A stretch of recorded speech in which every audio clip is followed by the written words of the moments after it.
السلام علیکم۔ نکاح، طلاق، نماز، روزہ اور جنسی مسائل کی معلومات کے لیے ہمارے چینل پوشیدہ مسائل کو سبسکرائب کریں۔ شکریہ۔ سوال: ماہ رمضان المبارک میں حنفی المذہب ہوتے ہوئے تہجد کی نماز جو لوگ جماعت کے ساتھ اہتمام سے ادا کرتے ہیں اور اس کو بڑی فضیلت سمجھتے ہیں، اس کے متعلق شرعی کیا حکم ہے؟ جواب: تہجد کی نماز رمضان اور غیر رمضان میں باجماعت پڑھنے کا اہتمام حضور صلی اللہ علیہ وسلم اور آپ کے صحابہ کرام سے منقول نہیں ہے۔ ماہ مبارک میں آپ صلی اللہ علیہ وسلم کا معمول اعتکاف کا تھا، لیکن آپ علیہ السلام نے صحابہ کے ساتھ تہجد بجماعت پڑھی ہو، یہ ثابت نہیں۔ اس لیے فقہا لکھتے ہیں کہ تہجد وغیرہ نفل نماز باجماعت پڑھنا مکروہ ہے، البتہ بغیر بلائے ایک دو مقتدی کے ساتھ مکروہ نہیں ہے۔ یہ حدیث سے ثابت ہے، اس سے زیادہ کا ثبوت وارد نہیں۔ لہٰذا فقہا لکھتے ہیں کہ امام کے ساتھ مقتدی ہونے میں اختلاف ہے، اور 4 مقتدی ہوں تو بالاجماع مکروہ ہے۔ جماعت، تہجد اور شاہ صاحب رحمۃ اللہ علیہ کی رائے۔ انوار الباری شرح صحیح البخاری میں علامہ انور شاہ کشمیری قدس سرہ کے شاگرد رشید مولانا سید احمد رضا صاحب بجنوری دامت فیوزہم تحریر فرماتے ہیں، فقہا نے لکھا ہے کہ نوافل کی جماعت مکروہ ہے بجز رمضان کے، اور اس سے مراد سنن تراویح ہے۔ حضرت شاہ کشمیری صاحب نے فرمایا کہ فقہا کی اس عبارت سے جس نے مطلق نوافل رمضان سمجھا غلطی کی، لہٰذا تہجد کی جماعت 3 سے زیادہ کی رمضان میں مکروہ ہوگی۔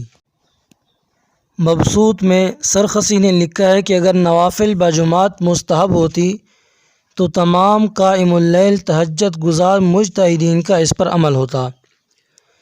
وہ نماز جو تنہا اور باجماعت دونوں طریقہ سے ادا کرنا جائز ہے، اس کو باجماعت ادا کرنا افضل ہے۔ حالانکہ نوافل تہجد وغیرہ باجماعت ادا کرنا نہ تو حضور صلی اللہ علیہ وسلم کے مبارک زمانہ میں منقول ہے، اور نہ صحابہ اجمعین اور نہ تابعین وغیرہ کے زمانے میں، لہٰذا یہ قول کہ تراویح کی طرح تہجد وغیرہ دوسرے نوافل رمضان المبارک میں بلا کراہت جائز ہے، یہ قول تمام فقہا کے خلاف ہے اور باطل ہے۔ رمضان میں تہجد کی جماعت۔ سوال: نماز تہجد بجماعت رمضان شریف میں پڑھنا اور اس میں قرآن شریف سننا چاہیے یا نہیں؟ جواب: نماز تہجد جماعت کے ساتھ پڑھنا بتداعی 2 سے زیادہ افراد کے ساتھ مکروہ ہے۔ حضور صلی اللہ علیہ وسلم نے جو رمضان المبارک کی 3 راتوں میں باجماعت نماز پڑھی ہے، وہ تراویح کی نماز تھی۔ علامہ شامی کی تحقیق سے بھی یہی ظاہر ہوتا ہے، اور مولانا رشید احمد گنگوہی نے اپنے رسالہ تراویح میں تحقیق فرمائی ہے کہ دونوں نمازیں جداگانہ ہیں، اور رسول اللہ صلی اللہ علیہ وسلم تہجد ہمیشہ تنہا پڑھتے تھے، کبھی کبھی بتداعی یعنی جماعت نہیں فرمائی، جماعت کے لیے نہیں بلایا، اور یہ کہ تہجد کی نماز میں جماعت نہیں ہے، اور یہی اکثر احادیث سے ثابت ہوتا ہے، اور علماء فقہ حنفیہ نے یہی تحقیق فرمائی ہے۔ ماہ رمضان المبارک میں تداعی کے ساتھ جماعت وتر اور تراویح جائز ہے اور مشروع اور مسنون ہے۔ باقی نوافل سوائے تراویح کے رمضان شریف میں بھی تداعی کے ساتھ مکروہ ہیں، اور تداعی کے معنی صاحب در مختار نے یہ بیان فرمائی ہے، یعنی 4 مقتدی ایک امام کے پیچھے نماز ادا کریں۔ جماعت تہجد بغیر تداعی کے جائز ہے اور تداعی کے ساتھ مکروہ تحریمی ہے۔ سوال: اگر کوئی شخص رمضان المبارک میں تہجد شروع کرے اور اس کے ساتھ صرف 2-4 آدمی آ کر اقتدا کریں تو کیا حکم ہے؟ جواب: 1 یا 2 کی اقتدا بلا کراہت جائز ہے، اور 3 میں اختلاف ہے، اور اس سے زائد مکروہ ہے۔ سوال: نماز تہجد بجماعت پڑھیں یا تنہا؟ بحوالہ کتب جواب تحریر فرمائیں۔ جواب: اگر کبھی کبھار 2 یا 3 آدمی جو بغیر بلائے اور بلا کسی اہتمام کے جمع ہوں وہ جماعت سے پڑھ لیں گو مکروہ نہیں ہے۔ امام کے سوا 2 آدمی ہوں تو بالاتفاق مکروہ نہیں، 3 ہوں تو اختلاف ہے، 4 ہوں تو بالاتفاق مکروہ ہے۔ اس سلسلہ میں سید الفقہاء رئیس المحدثین فقیہ النفس حضرت مولانا رشید احمد گنگوہی رحمۃ اللہ علیہ کا فتویٰ فتاوی رشیدیہ کے اندر اس طرح ہے: نوافل کی جماعت تہجد ہو یا غیر تہجد سوائے تراویح کے، کسوف و استسقاء کے 4 مقتدی ہوں تو حنفیہ کے نزدیک مکروہ تحریمی ہے، خواہ خود جمع ہو یا بطلب آئیں، اور 3 میں اختلاف ہے اور 2 میں کراہت نہیں ہے۔ حضرت تھانوی رحمۃ اللہ علیہ نے امداد الفتاویٰ کے اندر فرمایا ہے کہ اگر مقتدی 1 یا 2 ہوں تو کراہت نہیں، اور اگر 4 ہوں تو مکروہ ہے، اور 3 ہوں تو اختلاف ہے۔ حضرت تھانوی رحمۃ اللہ علیہ نے فرمایا کہ جو لوگ فقہاء کے بعض اقوال سے یہ سمجھتے ہیں کہ کراہت کا حکم غیر رمضان المبارک میں ہے اور رمضان میں جائز ہے، ان پر تردید کرتے ہوئے فرمایا کہ غیر رمضان کی قید سے صرف نوافل تراویح کا نکالنا مقصود ہے۔ امداد الفتاویٰ لہٰذا معلوم ہوا کہ نوافل کی جماعت رمضان اور غیر رمضان سب میں مکروہ ہے۔ حضرت شیخ الہند رحمۃ اللہ علیہ کو رمضان المبارک میں قرآن نفلوں میں سننے کا بڑا شغف تھا۔ جب لوگوں نے جماعت میں شرکت کی خواہش ظاہر کی تو اس کی اجازت نہیں دی اور گھر کا دروازہ بند کر کے اندر حافظ کفایت اللہ کے اقتداء میں قرآن مجید سنتے تھے۔ پھر جب لوگوں کا اصرار بڑھا تو یہ معمول بنا لیا کہ فرض نماز کے بعد مسجد سے باہر تشریف لے آتے تھے۔ کچھ دیر آرام کرنے کے بعد تراویح میں پوری رات قرآن مجید سنتے تھے، جس میں 40 آدمی شرکت کرتے تھے اور گھر میں جماعت ہوتی تھی، لیکن نفلوں کی جماعت کو گوارا نہیں فرمایا۔ حضرت علامہ انور شاہ کشمیری رحمۃ اللہ علیہ کی بھی یہی رائے ہے۔ انوار الباری میں پوری تفصیل کے ساتھ بحث موجود ہے۔ حضرت شیخ المشائخ مولانا خلیل احمد صاحب حافظ قرآن تھے اور تہجد میں قرآن مجید تلاوت فرماتے تھے، اور 2 حافظ حضرت کے پیچھے قرآن کریم سنا کرتے تھے۔ حضرت مولانا اسعد اللہ صاحب کا بیان ہے کہ ایک رات میں بھی میں مقتدی بن کر گیا تو حضرت نے نماز کے بعد میرا کان پکڑ کر الگ کر دیا۔ مولانا مدنی رحمۃ اللہ علیہ نے اکابر دیوبند کے خلاف عمل کیوں اپنایا؟ حضرت شیخ العرب والعجم حضرت شیخ الاسلام مولانا حسین احمد مدنی نور اللہ مرکزہ کا تہجد بجماعت کا معمول سب اکابر علماء دیوبند سے الگ تھا۔ سوال یہ پیدا ہوتا ہے کہ حضرت مدنی اپنے وقت کے بلند پایہ عالم اور تقوی و تصوف کے اندر بڑا مقام رکھتے تھے، انہوں نے فقہاء اور اکابر دیوبند کے خلاف عمل کیوں اپنایا؟ اس کے جواب میں ہم کو 2 باتیں سمجھ میں آتی ہیں۔ نمبر 1، جن خوش نصیب بزرگوں کو اللہ تعالیٰ نے علم میں پورا عبور عطا فرمایا ہے، ان کو بعض مسائل جزئیہ کے اندر انفرادی رائے قائم کرنے کا حق ہوتا ہے، لیکن وہ عمل دوسروں کے لیے قابل حجت نہیں ہوتا، صرف انہی تک محدود رہتا ہے، جیسا کہ حضرت علامہ جمال الدین ابن حمام کے تفردات کے سلسلہ میں مشہور ہے کہ ان کے شاگرد خاص علامہ قاسم بن قتلو بغا نے فرمایا کہ ہمارے استاذ کے وہ تفردات جو اجماع امت کے خلاف ہیں وہ قابل عمل نہیں ہیں۔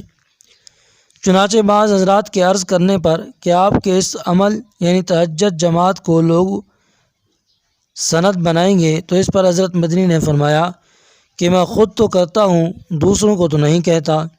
نمبر 2، ایک ہوتا ہے باب احکام اور ایک ہوتا ہے باب تربیت، اور باب تربیت میں ایسی باتوں کی گنجائش ہوتی ہے جو بظاہر باب احکام کے خلاف ہوں، تو ہمارا حسن ظن بھی مولانا مدنی صاحب رحمۃ اللہ علیہ کے سلسلے میں یہی ہے کہ آپ سالکین کو تہجد کا عادی بنانے کے لیے بطور تربیت تہجد کی نماز جماعت سے ادا فرمایا کرتے ہوں گے، اور یہ عمل کسی دوسرے کے لیے باعث حجت نہیں ہو سکتا۔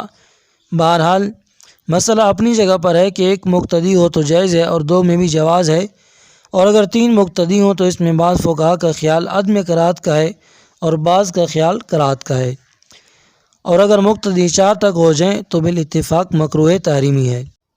سوال: امام صاحب حافظ قرآن ہیں، اعتکاف میں بیٹھتے ہیں اس وقت تہجد میں 3 سپارے پڑھتے ہیں اور دوسرے 2 معتکف مقتدی ہوتے ہیں، مگر کبھی کبھی دوسرے اور لوگ بھی شریک ہو جاتے ہیں تو کوئی حرج نہیں، اگر ہے تو اس کا ذمہ دار کون ہے؟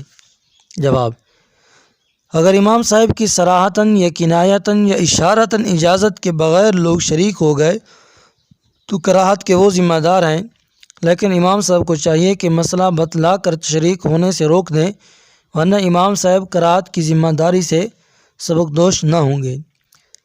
شامی میں ہے کہ نفل پڑھنے والے کی 1-2 آدمیوں نے اقتدا کی، پھر دوسرے لوگ شریک ہو گئے تو علامہ رحمۃ اللہ علیہ فرماتے ہیں کہ کراہت کے ذمہ دار پیچھے آنے والے ہیں۔ سوال: شبینہ کی ترکیب کیا ہے؟ یعنی قرآن پاک ایک رات میں ختم کیا جائے یا 3 راتوں میں، اور کتنی رکعتوں میں ختم کیا جائے؟ 20 رکعتوں میں یا اس سے زیادہ رکعتوں میں؟ جواب: اس زمانے میں شبینہ مروجہ کراہت اور مفاسد سے خالی نہیں ہے۔ ایک خرابی یہ ہے کہ نفل بجماعت میں پڑھا جاتا ہے، حالانکہ بجماعت نفل میں اگر 2-3 مقتدیوں سے زائد ہوں تو مکروہ تحریمی ہے۔ البتہ تراویح میں درست ہے، بشرطے کہ قرآن صاف اور صیت کے ساتھ پڑھا جائے اور شہرت مقصود نہ ہو اور مقتدی سست نہ ہوں۔ اگر کچھ لوگ بیٹھے رہیں اور باتیں کرتے رہیں اور کھانے پینے کے انتظام میں لگے رہیں، نتیجتاً ان کی تراویح فوت ہو جائے تو جائز نہیں۔ اس زمانہ میں ایسے حفاظ کہاں ہیں کہ پورا قرآن صاف اور صیت کے ساتھ ایک رات میں ختم کریں؟ یعلمون تعلمون کے علاوہ کچھ بھی سمجھ میں نہ آئے گا۔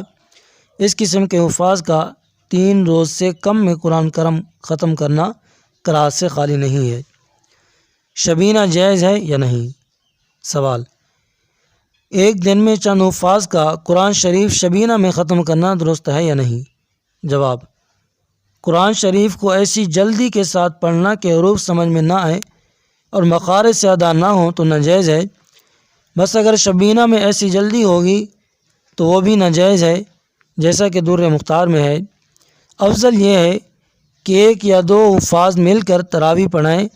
اگر جید باہمت حافظ نہ ہو تو متعدد حفاظ تراویح پڑھیں تو یہ بھی درست ہے، تراویح ہو جائے گی۔ سوال: اگر شبینہ ختم قرآن شریف نفلوں میں جماعت کے ساتھ کیا تو جائز ہے یا نہیں؟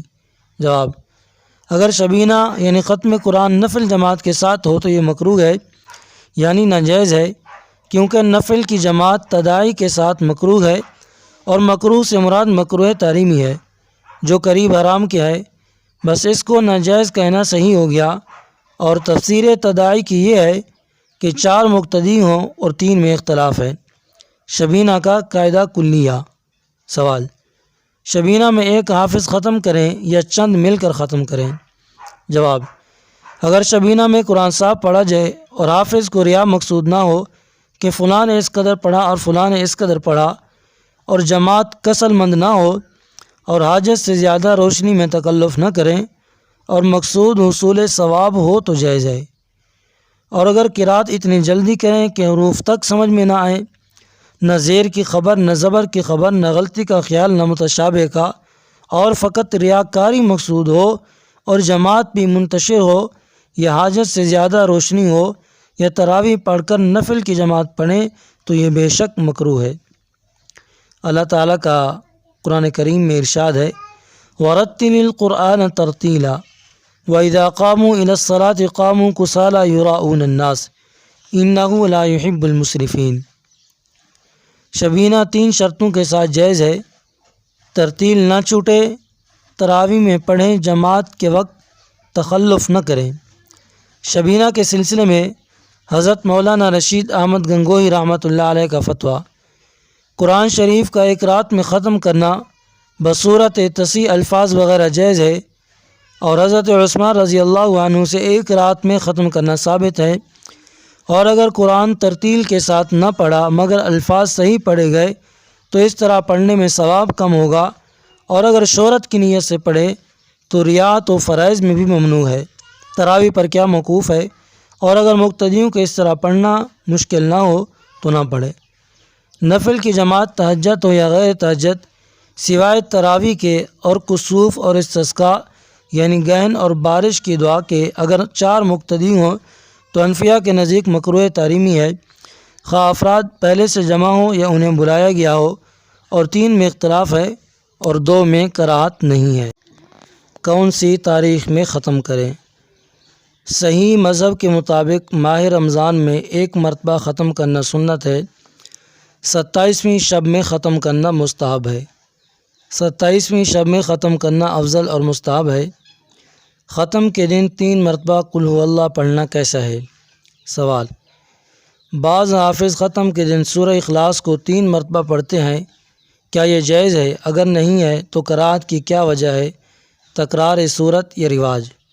جواب: 3 مرتبہ قل هو اللہ احد کا پڑھنا مکروہ نہیں ہے، مگر اس کو لازمی سمجھنا مکروہ ہے۔ اس پر التزام نہ ہونا چاہیے۔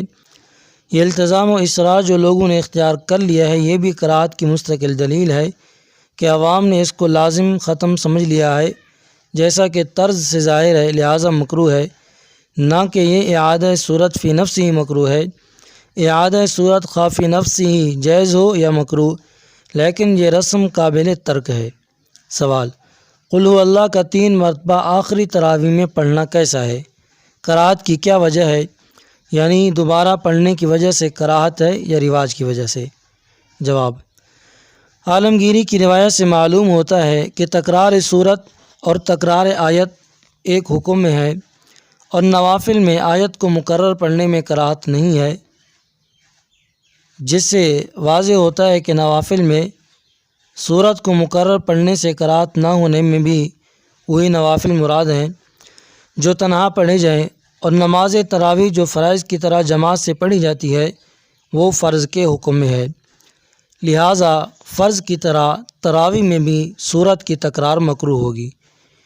علاوہ اس کے یہ التزام و اصرار جو لوگوں نے اختیار کر لیا ہے، یہ بھی کراہت کی مستقل دلیل ہے۔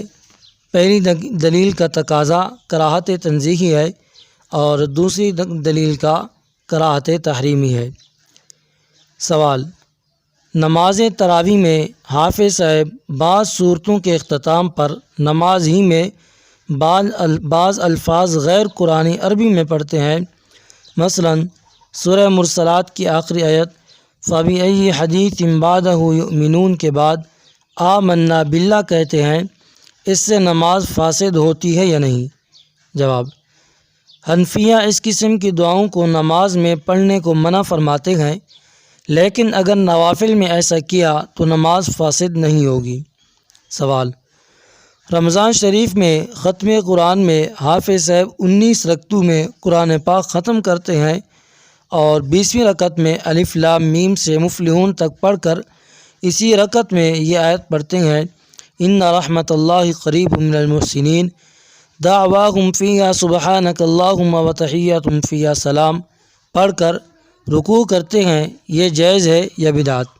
جواب: یہ تو بعض روایات میں آیا ہے کہ ختم قرآن کے بعد الف لام میم سے شروع کر کے چند آیات مثلا مفلحون تک پڑھ دیا جائے، اور فقہا نے بھی اس کی اجازت دی ہے اور یہ مستحب ہے، اور اس کے علاوہ دیگر آیات کا اس وقت پڑھنا منقول نہیں ہے، لہٰذا اس کو چھوڑ دینا مناسب ہے۔ حاشیہ پر در مختار کے حوالہ سے اس صورت کو مکروہ بتایا ہے اور لکھا ہے کہ 20 رکعت میں فاتحہ کے بعد سورہ بقرہ کا کچھ حصہ مفلحون تک پڑھے، کیونکہ آپ صلی اللہ علیہ وسلم کا فرمان ہے لوگوں میں سب سے بہتر وہ ہے جو ٹھہر کر پھر آگے چل پڑے، یعنی قرآن ختم کر کے پھر شروع کر دے۔ ختم کے دن مفلحون تک پڑھنا کیسا ہے؟ سوال: حضرت مولانا عبدالحی صاحب رحمۃ اللہ علیہ نے تراویح میں المفلحون تک ختم کرنے کو جائز لکھا ہے، یعنی جب قرآن شریف ختم کرے تو آخری رکعت میں الف لام میم سے مفلحون تک پڑھے، اور فتاوی عالمگیری میں بھی ترتیب ختم کی مفلحون تک لکھی ہے۔ صحیح اس بارے میں کیا ہے اور ایک آیت سے دوسری طرف منتقل ہونے کا کیا حکم ہے؟ بعض لوگوں نے مفلحون تک پڑھنے کو مکروہ کہا ہے۔ جواب: جو کچھ مولانا عبدالحی صاحب نے اس بارے میں لکھا ہے وہی صحیح ہے۔ فقہائے حنفیہ نے بھی ختم میں صرف اسی کو مستحب لکھا ہے، کہ سورہ بقرہ کی شروع کی آیات پر ختم کرے، کیونکہ یہ حدیث سے ثابت ہے۔ اس کے علاوہ متفرق جگہ سے آیتوں کے پڑھنے کو مکروہ لکھا ہے۔ ختم کے دن کس طرح پڑھیں؟ سوال: تراویح میں قرآن کے موقع پر آخری 2 رکعتوں میں سے پہلی رکعت میں سورہ فلق اور دوسری رکعت میں سورۃ الناس اور الف لام میم سے مفلحون تک سورہ فاتحہ سے پڑھتے ہیں، کیا اس کا ثبوت ہے یا نہیں؟ جواب: تراویح میں ختم قرآن کے وقت 19ویں رکعت میں سورہ فاتحہ، سورہ فلق اور سورہ ناس پڑھنا اور 20ویں رکعت میں سورہ فاتحہ اور سورہ بقرہ کا کچھ حصہ یعنی مفلحون تک پڑھنا مستحب ہے۔ یہ حدیث سے بھی ثابت ہے۔ آپ صلی اللہ علیہ وسلم کا ارشاد ہے: لوگوں میں سب سے بہتر وہ ہے جو ٹھہر کر پھر آگے چل پڑے، یعنی قرآن ختم کر کے پھر شروع کر دے۔ یہ جو بعض جگہ رواج ہے 20ویں رکعت میں 3 مرتبہ سورہ اخلاص، سورہ ناس اور سورہ بقرہ مفلحون تک اور دوسری دعائیں پڑھتے ہیں، یہ صحیح طریقہ سے ثابت نہیں ہے۔ حضرت مولانا کفایت اللہ صاحب رحمۃ اللہ علیہ کا فتویٰ: ختم قرآن مجید کے بعد سورہ بقرہ کی ابتدائی آیتیں پڑھنا مسنون ہے۔ 20ویں رکعت میں سورہ ناس کے بعد پڑھ لے یا 19ویں رکعت میں ناس تک پڑھ کر 20ویں میں آخر سے پڑھ لے۔ 20ویں رکعت میں الحمدللہ اور سورہ فلق اور سورہ ناس پڑھ کر پھر فاتحہ پڑھنا اور الف لام میم کی آیتیں پڑھنا نہیں چاہیے، یعنی الحمد کی تکرار کے کوئی معنی نہیں ہے۔ سنت و نوافل کے بعد دعا انفرادی طور پر ہے یا اجتماعی طور پر؟ سوال: سنت اور نوافل کے بعد دعا کرنی چاہیے یا نہیں، یا سلام پھیر کر چلا جانا چاہیے؟ اگر کوئی شخص سنت و نوافل کے بعد دعا نہ کرے اور یوں ہی چلا جائے تو قابل ملامت ہے یا نہیں؟ جواب: فرائض کے بعد دعا کر کے متفرق ہو جانا چاہیے۔ سنن اور نوافل کے بعد اجتماعاً دعا کا پابند مقتدی کو نہ کرنا چاہیے۔ فرائض کے بعد کوئی شخص مثلاً گھر جا کر سنتیں پڑھتا ہے تو اس کو کیوں پابند کیا جائے؟ الغرض جو ایسا کرے وہ ملامت کے لائق نہیں ہے۔ سنت اور نوافل کے بعد بطور خود ہر ایک شخص جس وقت فارغ ہو دعا کر کے چلا جائے، یا فرائض کے بعد گھر جا کر سنت پڑھے، اس میں کوئی تنگی نہ ہونی چاہیے۔ ختم قرآن کے بعد دعا۔ سوال: جماعت کے ساتھ قرآن ختم ہونے کے وقت دعا مکروہ ہے، اس واسطے کہ اس طرح دعا کرنا رسول اللہ صلی اللہ علیہ وسلم سے منقول نہیں ہے، کیا یہ صحیح ہے؟ جواب: صحیح یہ ہے کہ ختم قرآن کے بعد اور ہمیشہ نماز تراویح کے بعد دعا سنت اور مستحب ہے، اور حدیث میں ہے کہ وقت اجابت دعا کا ہے، اس لیے ہمارے اکابر اور مشائخ کا معمول دعا بعد تراویح اور بعد ختم قرآن ہے۔ ارباز بن ساریہ سے روایت ہے کہ رسول اللہ صلی اللہ علیہ وسلم نے فرمایا: جو بندہ فرض نماز پڑھے اور اس کے بعد دل سے دعا کرے تو اس کی دعا قبول ہوگی، اسی طرح جو آدمی قرآن مجید ختم کرے اور دعا کرے تو اس کی دعا بھی قبول ہوگی۔ سوال: نماز تراویح کے بعد دعا مانگنا جائز ہے یا نہیں، اور رمضان شریف میں وتر پڑھ کر دعا مانگنا ثابت ہے یا نہیں؟ جواب: تراویح کے ختم پر دعا مانگنا درست اور مستحب ہے، اور سلف اور خلف کا معمول ہے۔ پھر وتر کے بعد دعا ضروری نہیں ہے، ایک بار کافی ہے، یعنی ختم تراویح کے بعد۔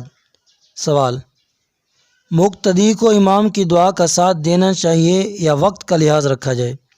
جواب: اگر مقتدی کو کچھ ضرورت ہے اور کوئی ضروری کام ہے تو سلام کے فوراً بعد چلے جانے میں کوئی کچھ گناہ نہیں ہے اور اس پر تان نہ کرنا چاہیے، اور اگر دعا کے ختم کا انتظار کرے اور امام کے ساتھ دعا میں شریک ہو تو یہ اچھا ہے اور اس سے زیادہ ثواب ہے۔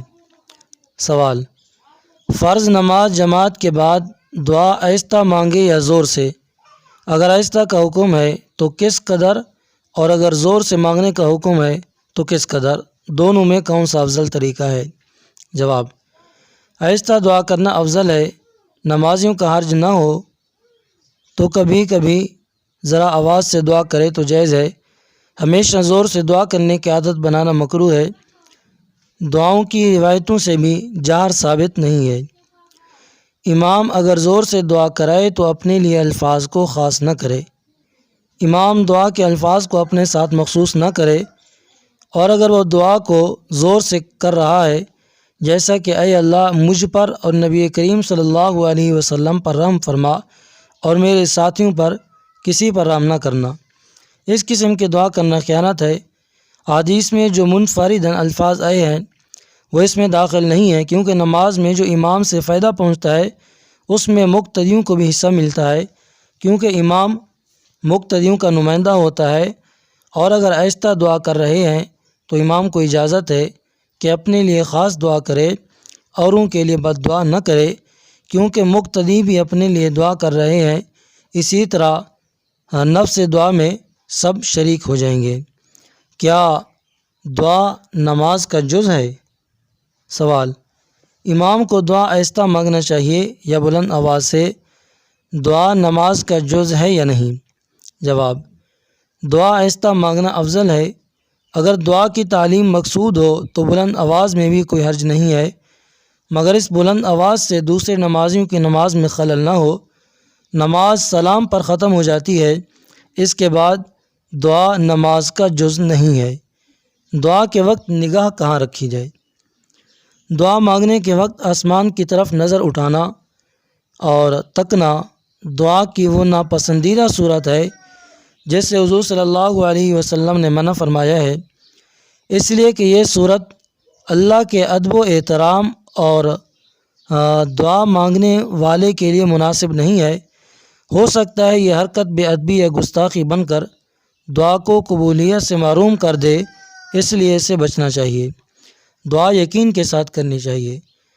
حضرت ابو ہریرہ رضی اللہ عنہ سے روایت ہے کہ نبی کریم صلی اللہ علیہ وسلم نے ارشاد فرمایا کہ جب اللہ سے دعا مانگو اور دعا کرو تو اس یقین کے ساتھ کرو کہ وہ ضرور قبول فرمائے گا، اور جان لو اور یاد رکھو اللہ اس کی دعا قبول نہ کرے گا جس کا دل دعا کے وقت اللہ سے غافل اور بے پرواہ ہو۔